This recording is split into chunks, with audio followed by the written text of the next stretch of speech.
Welcome to the second of our two Junior Eurovision 2020 review shows. Joining us again tonight is Phil from On Europe. Hi, Phil. Hello. And we've got John. Hi. Back again is Sarah. Hi. James. Everyone. Bogdan. Hi, everyone. And myself, it's Richard. To begin with, Sarah's going to review the last 6 songs from last week's show because Sarah was unfortunately able to join us. What did you make of those 6 songs, Sarah? Okay, so just to give you a brief recap of my thoughts. First of all, France, Valentina, J'imagine. I felt that it would be a really good opener for the contest, and it's a shame that we're not going to see the whole show, the actual live show as it should be this year, because I think it would work really well on stage. She reminded me a bit of the actual preview video, reminded me a lot of Alma and Requiem, sort of in France 2017. Quite a nice, happy little number. She puts a lot of enthusiasm into the performance. It would be interesting to see how it's going to work on stage. But yeah, I quite enjoyed it. Germany, Susan, Stronger With You. Nice little ballad, some good vocals. I think a simple staging would suit this. Possibly maybe a couple of dancers in the background. But very sort of anthemic with talk about strength, which is what we're all needing at the moment with the pandemic. Malta, Chanel Monseigneur, Chasing Sunsets. I felt it was quite more sort of what we associate with Junior Eurovision compared to some of the other acts we'd seen. It seemed almost a little bit girlish in its way. Good voice and very appropriate for world events at the moment, giving the message of hope and chasing dreams. Not bad at all. Netherlands, Unity, Best Friends. No, I really like this, and I like up-tempo numbers anyway, but I felt this was really good, well put together, all in harmony. Wonderful vocals. I'll be interested to see how they do this on a stage. And considering as well, I'm actually wondering, are they going to do social distancing measures with this on stage as well? That'd be quite interesting. Does there need to be a dance routine? Yeah, I think their voices are probably quite strong enough to carry off the performance, with or without. But yeah, really, really enjoyed this. In fact, this was my favourite of the lot. Poland, Ayla Travers, I'll Be Standing. Now, what I say about Poland is they usually come good with where Junior Eurovision's concerned, and I wasn't disappointed. She's apparently got experience in The Voice Poland, so I wasn't really surprised that her vocals would be good. As I say, they don't fail to deliver, but I didn't feel it was as good as Vicky Gabor last year or the year before even. I felt it was an okay song, but wasn't much of a key change to it. And I felt myself at one point starting to drift off and lose interest after a while with it. So I don't think it's going to go so well for Poland this year, unfortunately. Spain. Now, I was waiting to listen to this one with some quite sort of anticipation because it's a hot favourite, apparently. I felt that it stands out. It's very, very different from the others in the way it's presented.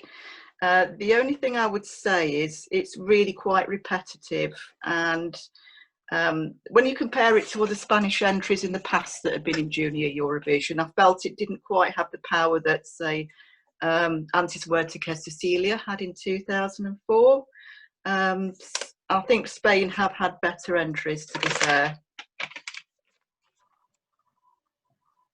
Right, so looking at those 6 entries, Sarah, without naming a country, do you think you saw a potential winner?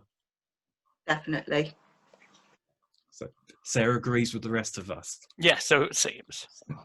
Right, so moving on to this week's review show. So starting with Ukraine. In their previous 14 participations, Ukraine have won Junior Eurovision once in 2012. Anastasia won with Nebo with 9 sets of 12 points from the juries. That includes 1 set from the EBU. And as I said last week, 12 points were awarded by the EBU to every country between 2005 and 2015 to avoid anyone finishing with nil points. So here's a clip of this year's entry, Vidkrave, which is performed by Alexandra.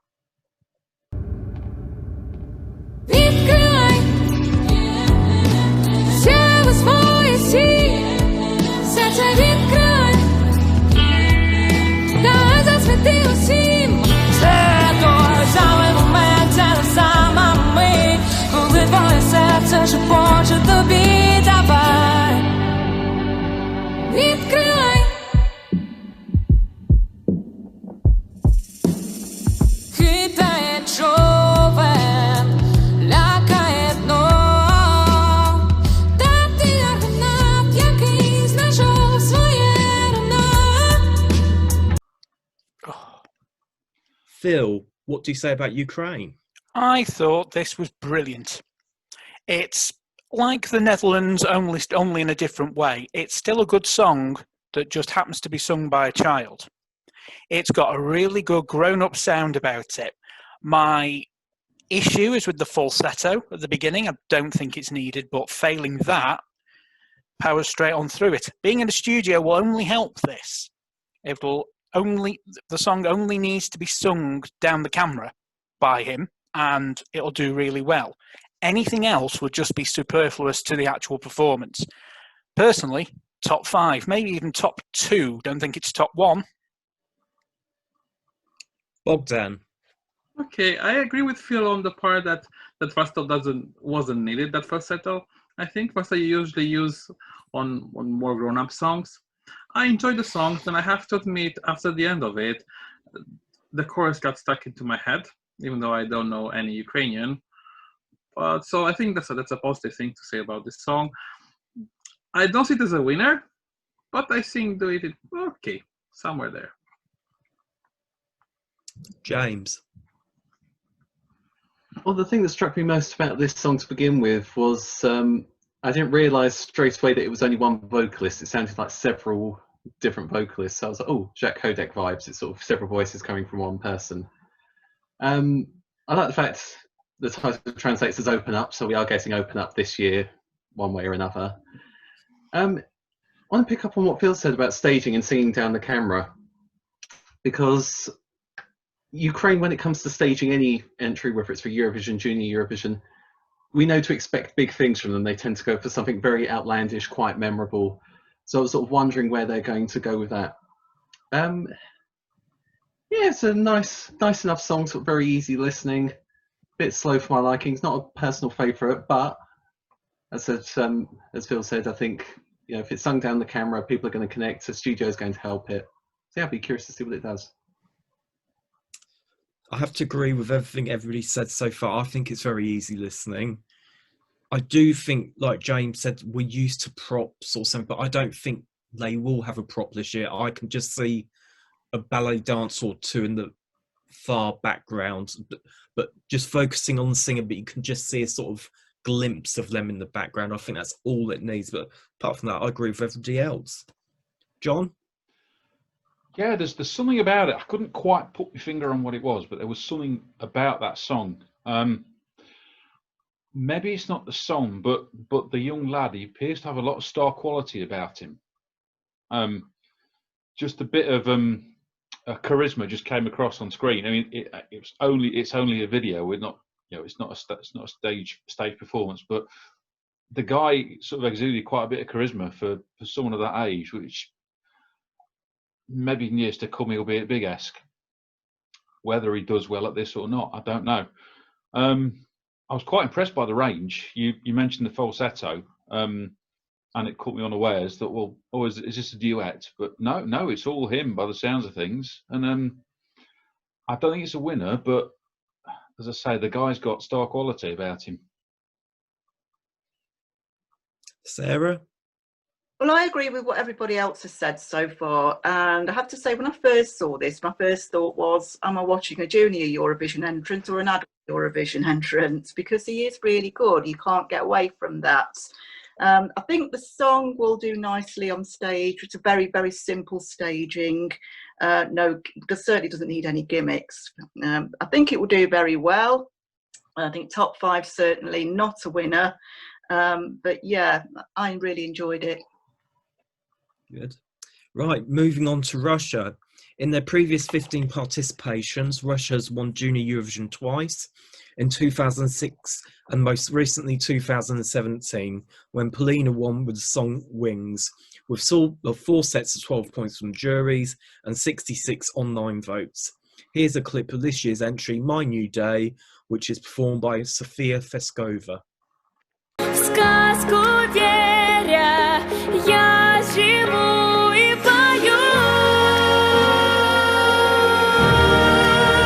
Навсегда хочу остаться там, где больших звезд манящий свет, где мечты цветные снятся и добротою.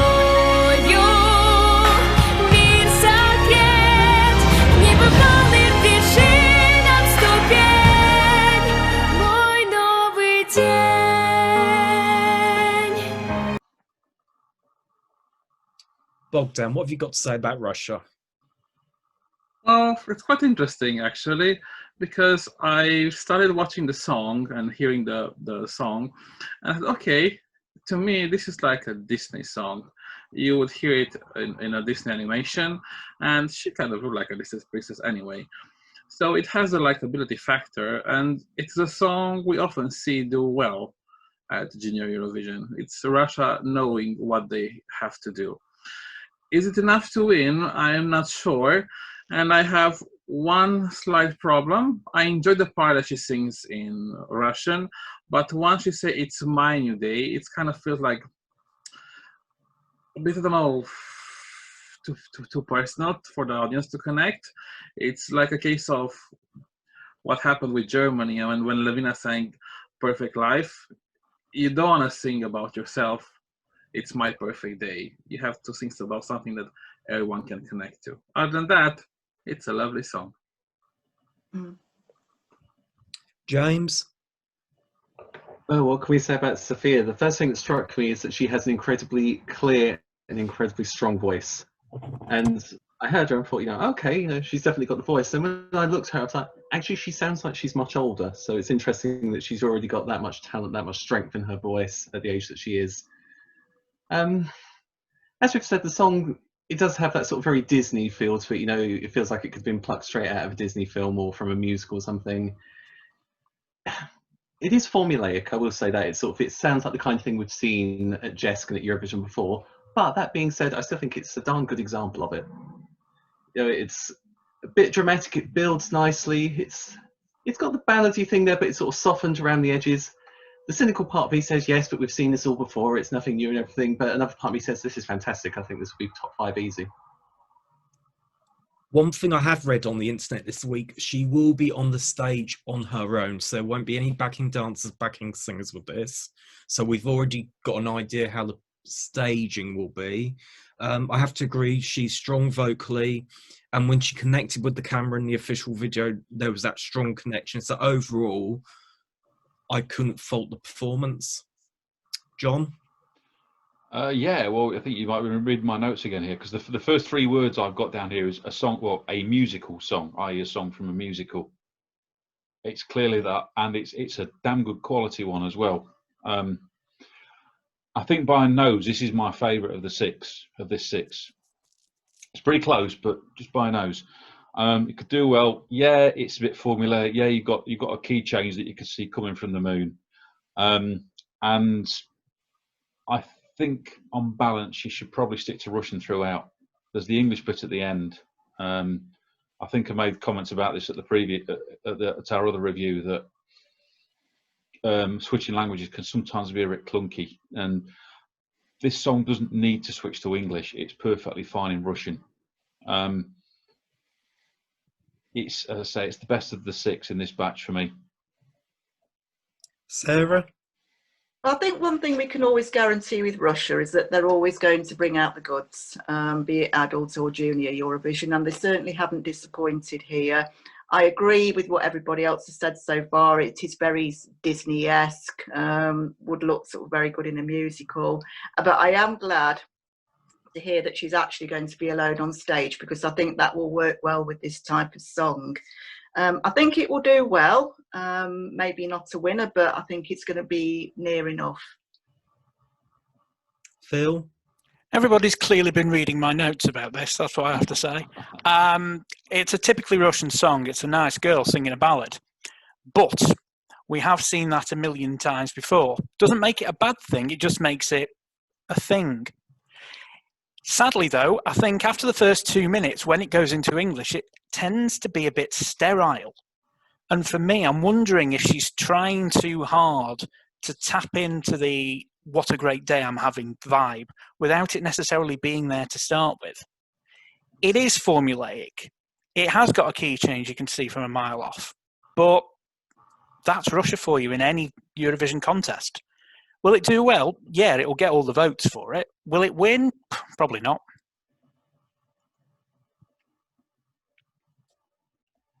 Right. Kazakhstan's up next. Then I apologise for pronunciations now. So in the previous 2 appearances, Kazakhstan have come second at Junior Eurovision once last year. Yezhan Maxim came second with Armanian Kalma with 7 sets of 12 points from juries and 79 online points. Here's a clip of this year's entry, Forever, which is performed by Karakat Bashanova. Hide away, keep it all forever, and fly away, my pain will stay forever. I love when I see your hand is forever. Remember times for what I will remember you and each day that I see. James, what do you say about Kazakhstan? Oh, I've got so much to say about this one. Kazakhstan clearly love this competition. I think their last few entries, they keep sort of kicking it up a gear, and I feel like they've done that again this year. They got second last year. I think now they've got their eyes firmly set on the prize. Amazingly, this song doesn't feel very Jesky to me. It feels very... Well, I mean, I've got a list of words here. I've got haunting, dramatic, violin, beautiful vocals, musical, choral bridge. These are all things that I love, so they sort of had me from the get-go with all of these. I think it's just mesmerising when it all comes together. Her voice, the music video, I really loved the idea behind, so I was just gripped by the whole thing. Interestingly, I think this has been written and staged and sort of conceived with the idea of appealing to a jury. I think for a televote audience for Junior Eurovision, it's maybe a bit too sophisticated, a bit too sort of dark and brooding. But yeah, I think this is going to do very, very well. Could it win? I'd like to see it win. That's my personal thing on it. But yeah, I think this is going to do very, very well. Kazakhstan really wants to win this competition, like James said. In terms of Karakat, vocally she was brilliant. I found she was a good storyteller and she really knew how to show emotion. In terms of staging, I'm guessing that pianist will probably appear on stage with her, but that's the only sort of thing I could gauge. But obviously all those different backdrops during the video, I'm guessing they'll probably appear on the LED screening on the backdrop of a performance, like we've seen in previous Kazakh entries. It's that sort of backdrop we get, so who knows what we'll get. John? Yeah, this is actually my sort of thing. I sometimes somehow suspect that this is actually more of a Big-esque song than a Jesk song, judging by how it's couched. It's as James said, maybe just a tad too sophisticated for Junior, but you never know. You never know who's watching and who's going to be voting. But it's a marker that Kazakhstan want in on Big-esque. You can tell that. You know, they've made the effort of joining in a much reduced Junior Eurovision this year. They want in on the big one, and this is going to do them justice. It's they're putting forward an argument that they can put forward quality songs like this, and if they can do it in Jesk, they can do it in Big Esk. So yes, in short, yeah, my sort of thing. Might do well, may not win for various reasons, but yeah, there's nothing bad about this one at all. Sarah? I think you've all said everything that I feel so far. I think Kazakhstan are definitely going for the win, no doubt about that. And I agree with what you're saying about the sophistication of it. Is it a bit much for Junior Eurovision, given the fact that the audience is going to be aimed at kids mainly? And I just feel that maybe it may be just a tad too much for the kids' TV audience. But having said that, it's wonderful. I really like it, and I think the staging will be excellent. They're certainly going to go all out 100% on this one, and yeah, I can see it sort of competing for the win. Phil? Sorry, it's not my thing at all. Really, it's a complete contrast to Russia. Definitely, it's another one that's written for an adult, but just happens to be sung by a child, as everybody else has said. My issue with this is not with the preview performance, but with the national final video. If you take a look at the national final, she's on her own.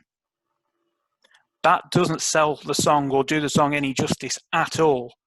She has sold, 4 of you so far, the fact that it's a good song based on what's going on around her. If she's got nothing around her, I am seriously worried that this will underperform is the wrong word, but not live up to its potential. I think it's going to be key as to how it is performed is going to be the key here. Now, I can't pronounce her name, but I'm sure other people can. She looks great, she looks a great performer. I just fear that the Kazakhs might be aiming a bit too high with it. Bogdan? Well, I'm pretty sure Kazakhstan will make an effort to make sure that she has the right visual effects to support her performance. I really enjoy this song, and for me, it's another Disney song. I hate to say that, but it is. But in comparison with Russia could be for an animation movie. This one I see like in a movie like Mulan, like the action live movie that they just released. So it's a very powerful song. Yes, it might be for a more mature audience, but I enjoy it. The mix with English and Kazakhstan language is perfect, and I just want them to do really well. Moving on to Serbia. In their previous 11 participations, Serbia have come third at Junior Eurovision twice. In 2007 and most recently 2010, when Sonja Skocic performed Karobna Nok with 3 sets of 12 points from the juries, including 1 set from the EBU. Here's a clip of this year's entry, Heartbeat, which is performed by Petra and Nick.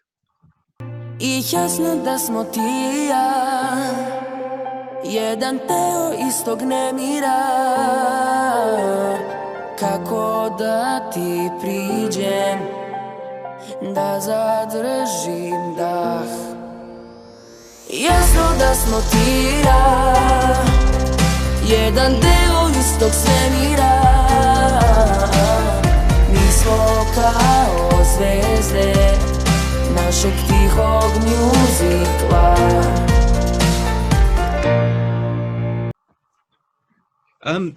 I actually thought he had really good vocals and storytelling.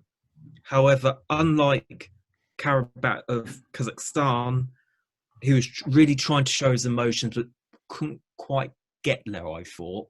But this is watching the official video rather than any other performance.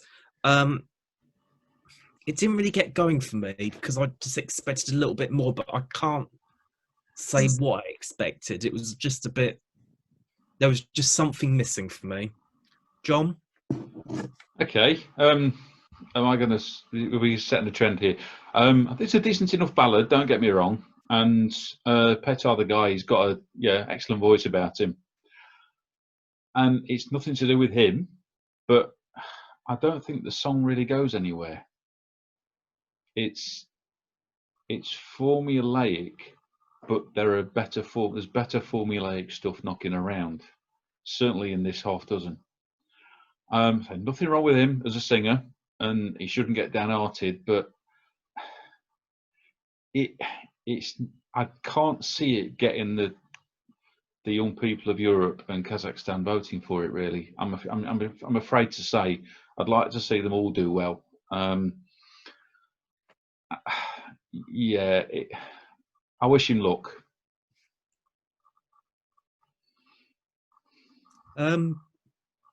Sarah. I'm with everybody else so far. It's a pleasant enough ballad, but it doesn't really, as John said, it doesn't really go anywhere. I found myself drifting off after a bit, and I thought, well, if I'm going to be drifting off at this point, how is it going to work for everybody else that's watching on the night? And given the fact as well that I think this is going to be one of the songs that's going to rely a lot on staging. And we also have to bear in mind that we're aiming much more at a TV audience this year because of the fact that there's going to be no big arena that they're performing in. They're going to be performing from their own countries. In many cases, probably just in a studio environment. I'd say pleasant enough, and he looks good, you have to say. Nothing wrong with him at all, but it's just that the song just doesn't go anywhere, and I just feel it's going to get lost on the night with all the other higher quality entries. Phil? Again, I'm falling into line with everybody else here. I can see what it's trying to do. It's going to be a young lad declaring his love. I just feel it's underwhelming, and I don't believe a word he's telling me. If you can't believe the performer, your song's gone before you've done 20 seconds. It's got all the right things. It's got all the right ingredients, but not necessarily, as they say, in the right order. I just think it's misfiring. It's got a lot of potential. It just doesn't. It just doesn't, basically. Bogdan? I'm afraid I have to sing from the same tune like anyone else. It's a pleasant song. Doesn't go anywhere.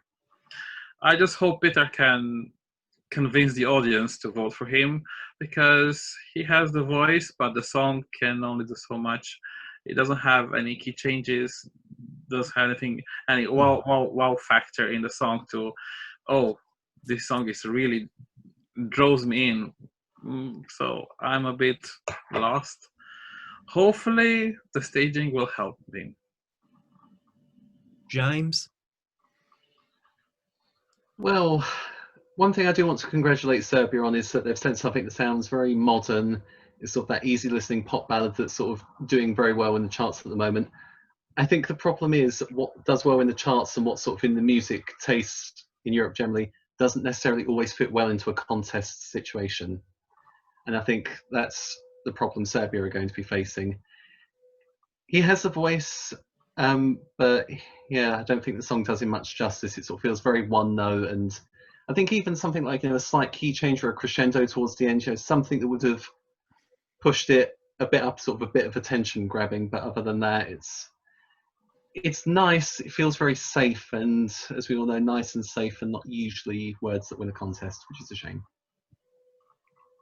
Yeah. So moving on to Georgia. Georgia is to Junior Eurovision, which Ireland is to the Eurovision. In their previous 13 participations, Georgia have become the most successful country at the contest, winning 3 times in 2008, 2011, 2016, as well as finishing twice in second place. They've only finished outside of the top 10 twice.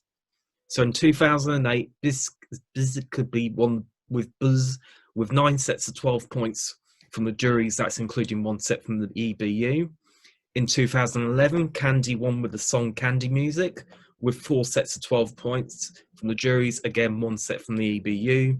And finally, in 2016, Mariam won with Mezo with 8 sets of 12 points from the adult juries and 3 sets of 12 points from the kids juries.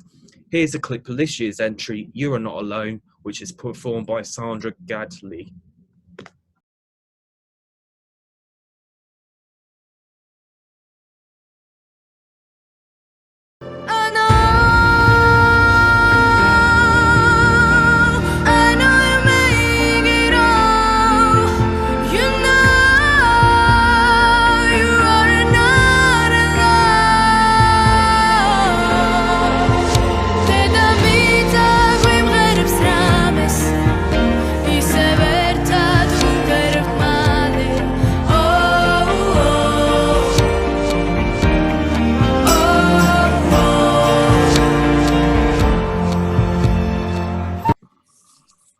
John, what have you got to say about Georgia? Oh, I would get to start this one. Now, Sandra's being very mysterious because I've not found a video of her yet. So all we've got to go on is the audio, which is all right. Nothing wrong with it. Nothing wrong with the audio. Good old key change. If in doubt, throw in a key change towards the end. I did like the general sort of multi-tonal harmonisation singing that I know is big in Georgia and the Georgians are good at. It could well be another one that's just too sophisticated for the market it's aiming at. I don't know. I'd need to see some sort of final performance to get a real idea on this one. Based on the vocals, nothing wrong with the vocals at all, but I'd need to see the staging. But not a bad effort. Sarah. Problem with only having an audio is it's difficult to judge without kind of seeing the character of the performer, you know, and any potential staging. You know, if you're lucky enough to have a national final video. Pleasant enough song. It's not one I'd turn off if I was listening to the radio. Again, sort of as John said, I wonder if it's too sophisticated for the contest again. It is sort of very much something I'd probably hear in the adult contest, besides the junior contest. I think I'm going to reserve judgments about it until I can actually see a visual performance. Phil? Well, obviously, I'm not going to reserve judgment. I'm going to come out and say what I think. So, you know. Firstly, the intro of this song's too long. Is that hiding the fact that they need to reduce the length of the song? Is it a 2.5-minute song extended to 3 minutes? I don't know. Can't say. Sentiment's going to be completely relevant, you know, especially with the current situation around the world. However, the question is that an opportunistic move on the part of Georgia, bearing in mind they've won the contest 3 times before, etc., etc.? Is it just a cynical ploy for votes? Not a bad thing, just putting that out there, just a thing. As we said, we can't see it, but vocally, in studio, it sounds really good. I don't know whether her vocal gymnastics and her voice are going to transform to a live performance. The key change seems very forced. It is written to a formula, but again, as we've all said this evening, a formula is not a bad thing if it's performed correctly.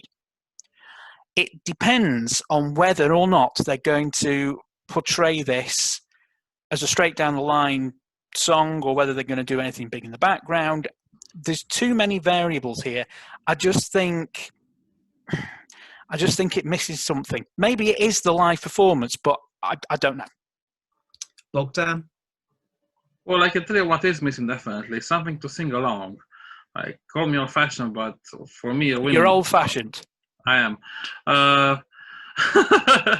I want to sing along to a winning song. I want to be able to sing it, even if it's not in English language. Or it doesn't matter for me. It can be in any language, as long as I can hum it along, sing it along. And honestly, I would have preferred this song to be only in Georgian.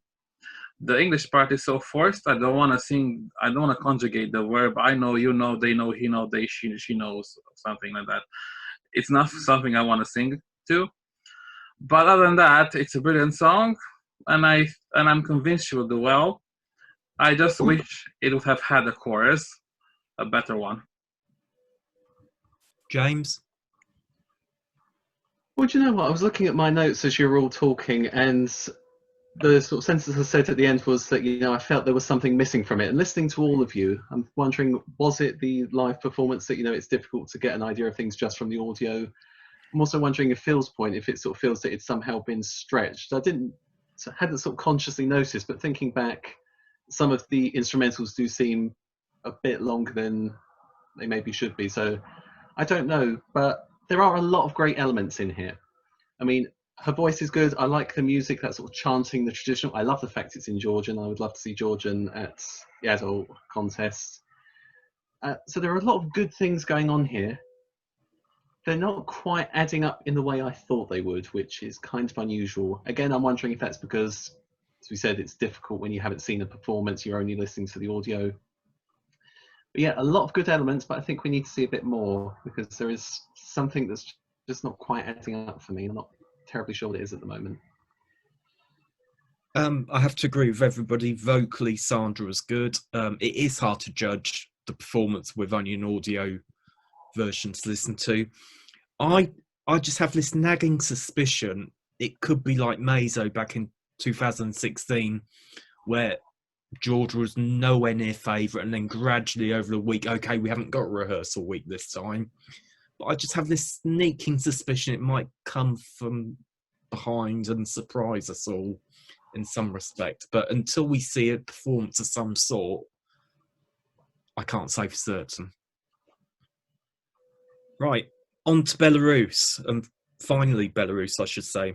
So just like the Netherlands, Belarus have participated at every Eurovision Song Contest to date, winning twice in 2005 and most recently in 2007 when they were represented by Alexa with the song Druzjama. The entry was awarded 4 sets of 12 points. That includes 1 set from the EBU. So here's a clip of this year's entry, Aliens, which is performed by Irina Petrova. Оберем своим дарим цветы на прозрачном стекле. Мир в наших ладонях, скажем сами себе.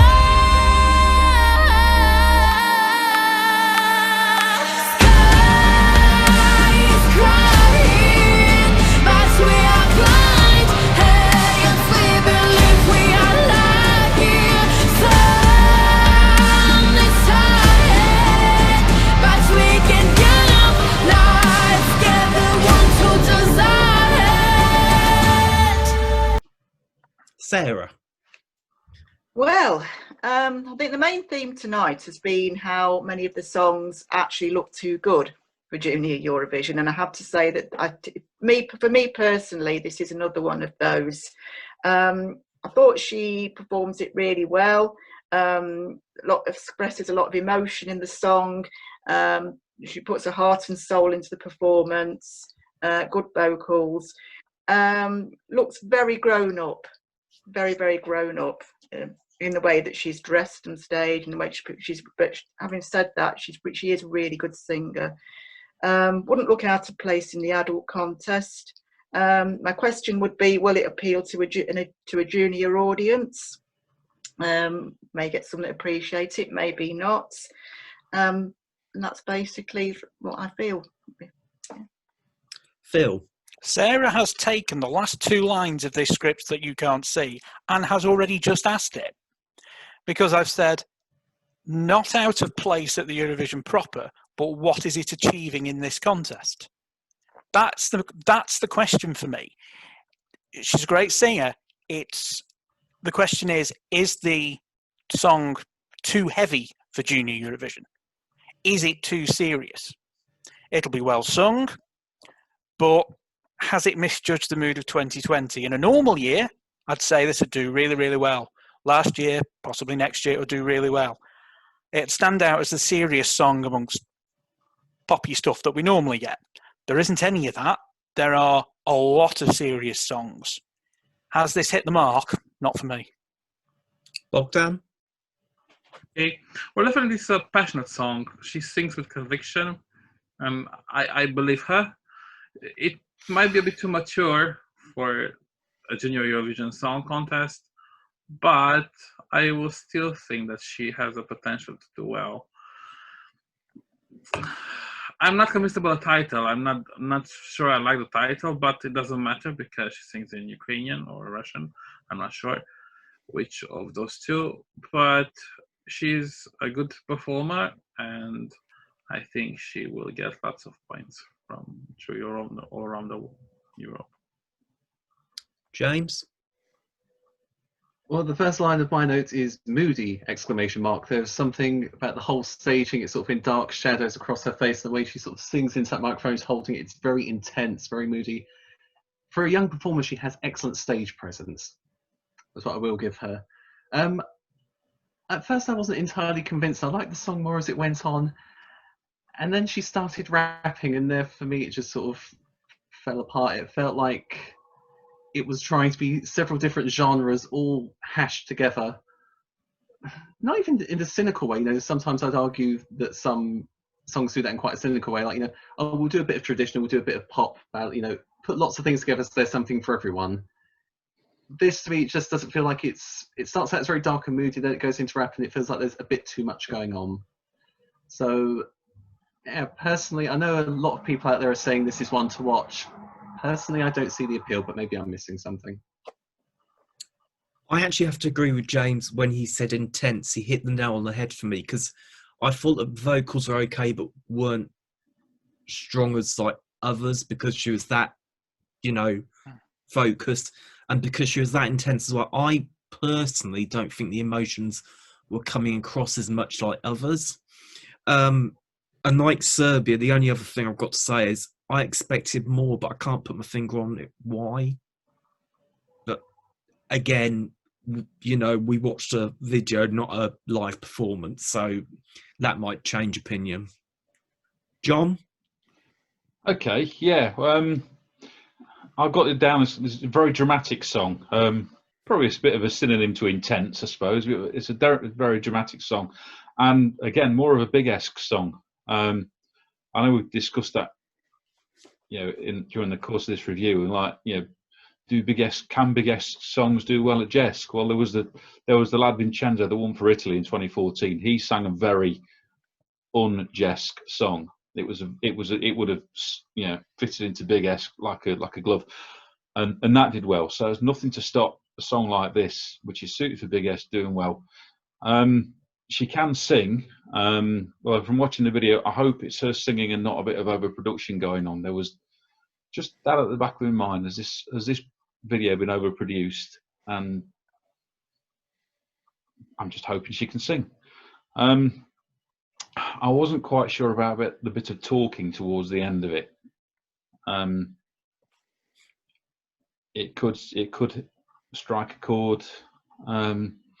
These things can kill or cure a song when there's a bit of talking thrown in. It's not necessarily my sort of thing, but I probably won't be able to influence the result very much on the 29th of November. Yeah, nothing wrong with it, but not a winner.